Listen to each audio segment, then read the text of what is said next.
నీరు శరీరానికి చాలా ముఖ్యం. ఎంత ఎక్కువ నీళ్లు తాగితే అంత ఆరోగ్యంగా ఉంటారని వైద్యులు, నిపుణులు చెబుతుంటారు. అయితే తాగుతున్న నీరు సురక్షితమైనదేనా అంటే కాదనే చెప్పాలి. దాదాపుగా ట్యాప్ వాటర్నే ఎక్కువ మంది తాగుతుంటారు. ఆ నీరు పూర్తిగా పరిశుభ్రమైనదైతే కాదని ఆరోగ్య నిపుణులు చెబుతున్నారు. అయితే తాగే నీటిలో మైక్రోప్లాస్టిక్స్ ఉంటున్నాయని, అవి మనుషుల ఆరోగ్యానికి హానికరంగా మారుతున్నాయని అంటున్నారు. ప్లాస్టిక్ పరిమాణం చిన్నగా ఉన్నా కూడా ఆరోగ్యానికి హాని చేస్తుందని వైద్య నిపుణులు చెబుతున్నారు. ప్లాస్టిక్లో ఉండే పాలిమర్లలో స్టైరిన్, డయాక్సైడ్ వంటివి ఆరోగ్యంపై ప్రభావం చూపుతాయట.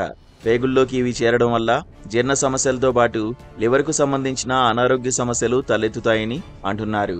హార్మోన్ల సమతుల్యత కూడా దెబ్బతింటుందట.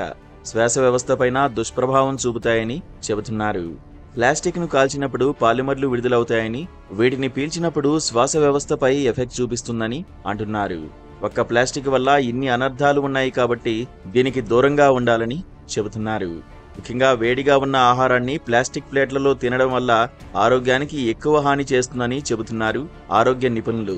జాగ్రత్తలు తీసుకోవాలని అంటున్నారు. ప్లాస్టిక్ వల్ల కలిగేటువంటి ఆరోగ్య సమస్యల నుంచి జాగ్రత్తలు ఎలా తీసుకోవాలని చూసినప్పుడు ముఖ్యంగా వేడిగా ఉన్నటువంటి పదార్థాలు ఏవైతే ఉంటాయో ప్లాస్టిక్ ప్లేట్లలో కానీ ప్లాస్టిక్ కంటైనర్లలో కానీ మనము పెట్టడం వల్ల కెమికల్ లీచింగ్ అనేటువంటి ప్రక్రియ ద్వారా ఎక్కువగా ఈ నానో ప్లాస్టిక్ అనేటువంటి పదార్థం అనేటువంటిది దేహంలోకి రక్త ప్రసరణ వ్యవస్థలో ప్రవేశించేటువంటి అవకాశం ఉండడం వల్ల ఎక్కువ ప్రమాదం కలిగి ఉంటుంది. కాబట్టి వేడిగా ఉన్నటువంటి పదార్థాలను మనము ప్లాస్టిక్ పేపర్లలో కానీ ప్లాస్టిక్ సంబంధించిన వస్తువుల్లో కానీ తినడం మానేయాలి. దాంతోపాటుగా పూర్తిగా ప్లాస్టిక్నే మనం అవాయిడ్ చేయాల్సి ఉంటుంది. ముఖ్యంగా ఒకవేళ తప్పనిసరిగా ప్లాస్టిక్ వాడేటువంటి వారు బిస్ఫినాల్ ఏ ఫ్రీ అంటే బిస్ఫినాల్ ఏ అనేటువంటి లేని విధంగా ఉండేటువంటి ప్లాస్టిక్ పదార్థాలను ప్లాస్టిక్ కంటైనర్లను మనం చూసి కొనాల్సి ఉంటుంది. అది లేబుల్లో కూడా మనకి BPA ఫ్రీ అని రాసి ఉంటుంది. కాబట్టి ఈ విషయాన్ని అందరూ గమనించాల్సిందిగా మనవి.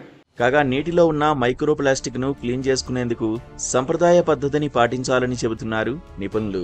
మెంతులు, బెండకాయ పొడిని నీళ్లలో కలపాలని, దీని ద్వారా మైక్రోప్లాస్టిక్స్ తో పాటు ఇతర కలుషితాలను నిర్మూలించవచ్చని అంటున్నారు.